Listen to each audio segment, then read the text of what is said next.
Israel के हमलों से वीरान होने लगा है बेरूत। इस वक्त मैं मौजूद हूँ दाहिए इलाके के उस बिल्डिंग के आसपास जहां पर इजराइल ने ड्रोन से स्ट्राइक किया है। और जो तस्वीर यहां नजर आ रही है, अब लेबनान की राजधानी बेरूत के ज्यादातर इलाकों में इसी तरह की तस्वीर नजर आने लगी है। इतने जोरदार मिसाइल दागे जा रहे हैं कि पूरी की पूरी बिल्डिंगों को तहस नहस किया जा रहा है। ये इलाका हिजबुल्लाह का हेडक्वार्टर माना जाता है। लेकिन खास बात देखिए यहाँ क्या है कि जो बिल्डिंग गिरी है उसके नीचे कितना बड़ा बेसमेंट था। और इसी तरह से माना जा रहा है कि सभी बिल्डिंग के अंदर जो बेसमेंट है उन बेसमेंट को दूसरे बेसमेंट्स के साथ जोड़ा गया है। और इस घनी आबादी वाले अपार्टमेंट वाले इलाके में तमाम बेसमेंट को इसलिए इस्तेमाल किया जाता है कि उनको हिजबुल्लाह के लोग अपने आने जाने के लिए इस्तेमाल कर सकें। ऊपर उनके परिवार रहते हैं, लेकिन नीचे किस तरह से बंकर नुमा बिल्डिंगों को जोड़ा गया है आपस में, उसकी तस्वीर यहाँ से नजर आ रही है। ये कम से कम 50 से 100 फुट गहरी नीचे की बेसमेंट थी, जिसको कि पूरी बिल्डिंग को धराशायी कर दिया गया है। लगता ये भी है कि जरूर नीचे कुछ न कुछ इस तरह से आर्म्स एम्यूनिशन वगैरह हो सकता है, रखा गया हो, डंप किया गया हो, जिसे विस्फोट के बाद जलने के कारण पूरी की पूरी बिल्डिंग नीचे धंसी है। कंक्रीट की इस बिल्डिंग को किस तरह से ड्रोन स्ट्राइक के जरिए खत्म किया गया है, ये पूरा डिजास्टर देखकर आपको अंदाजा हो गया होगा कि इजराइल कितना बड़े स्तर पर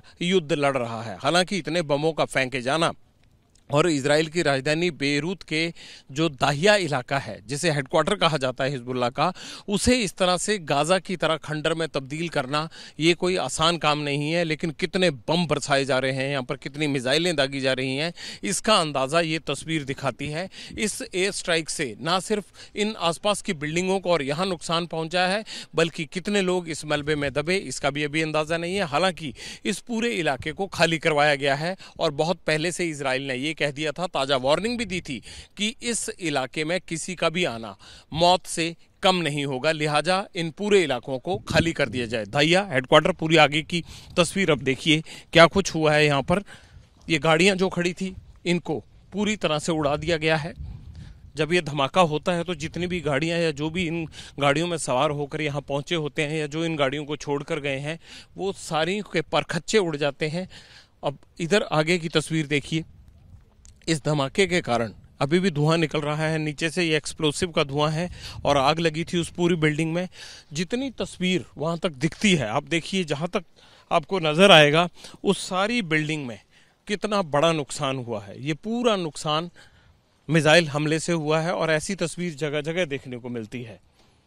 ये कोई छोटी बात नहीं है। जिस तरह से ये नुकसान की तस्वीर यहाँ है, ऐसी ना जाने और कितनी तस्वीरें आपको दाहिया इलाके में देखने को मिल जाएंगी। तमाम गाड़ियों को नुकसान पहुँचा है, इस बिल्डिंग को नुकसान पहुँचा है, बिल्डिंग के नीचे जो पूरा बेसमेंट बना हुआ था उसे नुकसान पहुँचा है। ये आग अभी भी फ्लैट्स के अंदर से आप निकलती हुई देख रहे हैं। आसपास की बिल्डिंगें देखिए, सारी बिल्डिंगें चकनाचूर हो गई हैं। ये इतना पावरफुल धमाका था कि सारी बिल्डिंगों को नुकसान हुआ है। सभी बिल्डिंगों के आसपास से जिस तरह के नुकसान की तस्वीरें हैं, ऐसी तस्वीरें जगह जगह से आ रही हैं। कैमरामैन अजीत चाको के साथ Joginder Patial, ABP news, Beirut. For exclusive and insightful videos, subscribe to our new channel ABP Live Premium.